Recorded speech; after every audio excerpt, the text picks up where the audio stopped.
കേരളത്തിൽ guarantee reduction fund രൂപീകരിക്കുവാനുള്ള വിജ്ഞാപനം പുറപ്പെടുവിക്കുവാൻ മന്ത്രിസഭാ യോഗം അനുമതി നൽകി.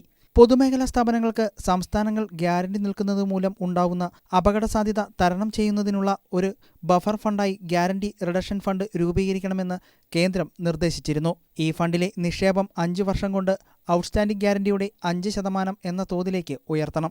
2025-2026 കടമെടുപ്പ് സംബന്ധിച്ച് കേന്ദ്ര ധനകാര്യ വകുപ്പ് പുറപ്പെടുവിച്ച മാർഗനിർദ്ദേശങ്ങളിൽ റിസർവ് ബാങ്ക് ശുപാർശ ചെയ്ത തരത്തിലുള്ള നിക്ഷേപം ഗ്യാരണ്ടി റിഡക്ഷൻ ഫണ്ടിൽ 2025 ഏപ്രിൽ 1 നടത്തിയില്ലെങ്കിൽ തത്തുല്യമായ തുക അല്ലെങ്കിൽ GSDPയുടെ 0.25% ഇതിൽ ഏതാണോ കുറവ് എന്നത് 2025-26 സംസ്ഥാനത്തിന്റെ ആകെ കടമെടുപ്പ് പരിധിയിൽ നിന്നും കുറയ്ക്കുമെന്നും വ്യക്തമാക്കിയിരുന്നു. GRF രൂപീകരണം സംസ്ഥാനങ്ങളുടെ കടമെടുപ്പ് പരിധി നിശ്ചയിക്കുന്നതിനുള്ള മാനദണ്ഡങ്ങളിൽ ഉൾപ്പെടുത്തുന്നത് ആദ്യമായിട്ടാണ്. റവന്യൂ കമ്മി നേരിടുന്ന സംസ്ഥാനം എന്ന നിലയിൽ കടമെടുത്ത പണം ഉപയോഗിച്ച് മാത്രമേ GRFൽ നിക്ഷേപം നടത്താൻ സാധ്യമാകുമായിരുന്നുള്ളൂ. പുതിയ മാർഗനിർദ്ദേശങ്ങൾ അനുസരിച്ച് ഈ സാമ്പത്തിക വർഷത്തിൽ സംസ്ഥാനത്തിന്റെ വായ്പാ ലഭ്യതയിൽ കുറവ് വരുന്നത് ഒഴിവാക്കാൻ ഗ്യാരണ്ടി റിഡക്ഷൻ ഫണ്ട് രൂപീകരിക്കുവാനുള്ള വിജ്ഞാപനം പുറപ്പെടുവിക്കുവാൻ മന്ത്രിസഭായോഗം തീരുമാനിക്കുകയായിരുന്നു. ഇനി എന്താണ് ഗ്യാരണ്ടി റിഡക്ഷൻ ഫണ്ട് എന്ന് നോക്കാം. ഗ്യാരണ്ടി റിഡക്ഷൻ ഫണ്ട് എന്നത് ഒരു പ്രത്യേക ആവശ്യത്തിനായി രൂപീകരിച്ചിട്ടുള്ള ഒരു ഫണ്ടാണ്. പേര് സൂചിപ്പിക്കുന്നത് പോലെ തന്നെ ഗ്യാരണ്ടികളുമായി ബന്ധപ്പെട്ട അപകടസാധ്യത കുറയ്ക്കുന്നതിന് ഇത് സഹായിക്കുന്നു. എന്താണ് ഗ്യാരണ്ടി എന്ന് വെച്ചാൽ, ഒരു വ്യക്തിക്കോ ഒരു സ്ഥാപനത്തിനോ ബാങ്കിൽ നിന്നോ മറ്റേതെങ്കിലും ധനകാര്യ സ്ഥാപനത്തിൽ നിന്നോ വായ്പ എടുക്കുമ്പോൾ ആ വായ്പ തിരിച്ചടയ്ക്കുന്നതിന് മറ്റൊരാൾ ഉറപ്പ് നൽകുന്നതിനെയാണ് ഗ്യാരണ്ടി എന്ന് പറയുന്നത്.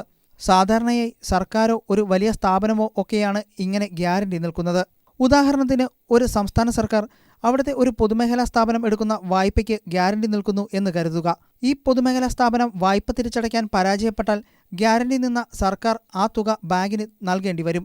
ഇത് സർക്കാരിന് ഒരു സാമ്പത്തിക ബാധ്യത ഉണ്ടാക്കും. ഈ പറയുന്ന സാമ്പത്തിക ബാധ്യത കുറയ്ക്കുന്നതിനോ അതുണ്ടാക്കുന്ന ആഘാതം ലഘൂകരിക്കുന്നതിനോ വേണ്ടിയാണ് ഗ്യാരണ്ടി റിഡക്ഷൻ ഫണ്ട് സ്ഥാപിക്കുന്നത്. ഇതിന്റെ പ്രധാന ഉദ്ദേശം അപകടസാധ്യത കുറയ്ക്കുക എന്നത് തന്നെയാണ്. സർക്കാർ അല്ലെങ്കിൽ സ്ഥാപനങ്ങൾ നൽകുന്ന ഗ്യാരണ്ടികൾ ഭാവിയിൽ വലിയ സാമ്പത്തിക ബാധ്യതയായി മാറാതിരിക്കാൻ ഈ ഫണ്ട് സഹായിക്കുന്നു. ഗ്യാരണ്ടി കൊടുത്ത സ്ഥാപനം കടം തിരിച്ചടയ്ക്കാൻ കഴിയാതെ വരുമ്പോൾ ഈ ഫണ്ടിൽ നിന്ന് പണമെടുത്ത് ബാങ്കുകൾക്ക് നൽകാൻ സാധിക്കും. ഗ്യാരണ്ടികൾ മൂലമുണ്ടാകുന്ന അപ്രതീക്ഷിത നഷ്ടങ്ങളിൽ നിന്ന് സർക്കാരിന്റെയോ സ്ഥാപനത്തിന്റെയോ സാമ്പത്തിക സ്ഥിതിയെ സംരക്ഷിക്കാൻ ഇത് സഹായിക്കും. ഗ്യാരണ്ടി ഫണ്ടുകൾ ഉള്ളത് വായ്പ നൽകുന്നവർക്ക് സുരക്ഷ നൽകുകയും അതുവഴി കൂടുതൽ നിക്ഷേപങ്ങളെയും വായ്പകളെയും ആകർഷിക്കുകയും ചെയ്യുന്നു. ഇത് അടിസ്ഥാന സൗകര്യ വികസനത്തിനും മറ്റു പ്രധാന പദ്ധതികൾക്കും പണം കണ്ടെത്താൻ സഹായിക്കും.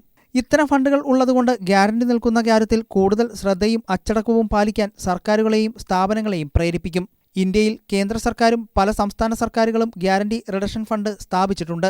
ഇത് ഗ്യാരണ്ടി കൊടുത്ത കേന്ദ്ര സംസ്ഥാന പൊതുമേഖലാ സ്ഥാപനങ്ങൾ, ധനകാര്യ സ്ഥാപനങ്ങൾ എന്നിവ വായ്പ തിരിച്ചടയ്ക്കുന്നതിൽ വീഴ്ച വരുത്തിയാൽ ആ ബാധ്യത നിറവേറ്റാൻ വേണ്ടിയുള്ളതാണ്.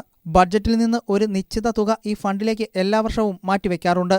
ചുരുക്കത്തിൽ പറഞ്ഞാൽ, ഗ്യാരണ്ടി റിഡക്ഷൻ ഫണ്ട് എന്നതുകൊണ്ട് ഉദ്ദേശിക്കുന്നത് നൽകിയ ഗ്യാരണ്ടികൾ ഭാവിയിൽ വരുത്തിവെച്ചേക്കാവുന്ന സാമ്പത്തിക അപകടസാധ്യതകളെ നേരിടാൻ മുൻകൂട്ടി പണം സ്വരൂപിച്ചു വയ്ക്കുന്ന ഒരു സംവിധാനമാണ്.